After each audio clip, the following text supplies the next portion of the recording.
আসসালামু আলাইকুম, সবাই কেমন আছেন? সবাইকে নতুন একটা ব্লগ দেখানোর জন্য ওয়েলকাম করছি।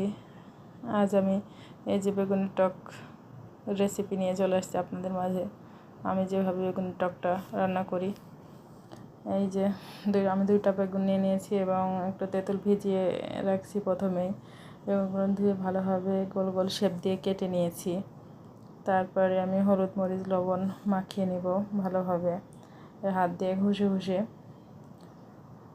আমরা অনেক সময় দেখা যায় যে বেগুন খেতে চায় না, কি বাচ্চারাও কিন্তু খায় না, কিন্তু বেগুনের এই টকটা করে দিলে দেখবেন একদম ভালোভাবে সবাই খেতে পারবে এবং মুখে স্বাদটা কিন্তু লেগে থাকবে। প্লিজ এটা দেখে সবাই বাসায় ট্রাই করার একবার চেষ্টা করবেন, যেন এটা ট্রাই করলে দেখবেন আসলেই অনেক কিন্তু মজাদার রেসিপি এটা।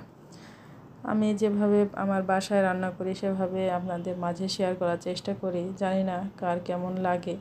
যদি কোনো অংশে ভালো লাগে প্লিজ লাইক কমেন্ট শেয়ার এবং সাবস্ক্রাইব করবেন। আমি এই যে দেখেন ভালোভাবে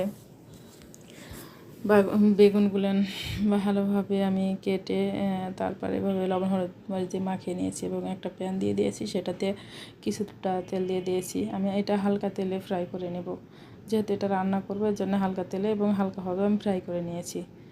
এই যে আমার ভাজা হয়ে গেছে। তারপর আমি কিছুটা মশলা নিয়ে নিয়েছি, পেঁয়াজ নিয়েছি এবং বাটা মশলা নিয়েছি, আর মরিচ, শুকনো মরিচ, কাঁচামরিচ, পাঁচফোড়ন এবং হলুদ মরিচ এবং নিয়ে নিয়েছি টকের যে সেটা নিয়ে ভালোভাবে সেঁকে নিয়েছি চিপে। এই যে আমি প্যানে কিছুটা তেল দিয়ে দিয়েছি। আর শুকনো মরিচ দেওয়ার কারণ হলো শুকনো মরিচ আর পাঁচফোড়নটা বেগুনের টক সেহেতু অনেক ভালো ফ্লেভার আসবে শুকনো মরিচে এবং পাঁচফোড়নেও কিন্তু অনেক সেন্টটা ভালো আসে।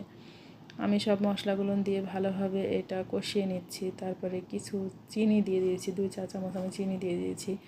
তারপরে যে টকটা করে রাখছিলাম ওই টকটা দিয়ে দিয়েছি। এভাবে ভালোভাবে নেড়ে চেড়ে আমি কষিয়ে নিচ্ছি। এই যে দেখেন আমার কষানোটা হয়ে গেছে। তারপর পরিমাণ মতো আমি পানি দিয়ে দেব। পানিতে বলক উঠলে তারপরে আস্তে আস্তে অবশ্য বেগুনগুলো আমি দিয়ে দিব। এটা রান্না করা কিন্তু অনেক সহজ, তবে সবাই কিন্তু জানে না যে এভাবে রান্না করলে অনেক মজা লাগে। আমিও যখন আমিও কিন্তু জানতাম না। প্রথম যখন আমি শিখেছিলাম, একজনের বাসায় খাইছিলাম, অনেক ভালো লেগেছে। তারপর বাসায় এসে আমি ট্রাই করেছি, তারপরে আমারটাও কিন্তু অনেক মজা হয়েছিল। একবার সবাই বাসায় প্লিজ ট্রাই করবেন। জানি না শেষ পর্যন্ত ভিডিওগুলো দেখছেন কিনা। যদি ভালো লাগে প্লিজ লাইক কমেন্ট এবং সাবস্ক্রাইব করবেন এবং পাশে থাকবেন। আজ এই পর্যন্তই। আল্লাহ হাফেজ।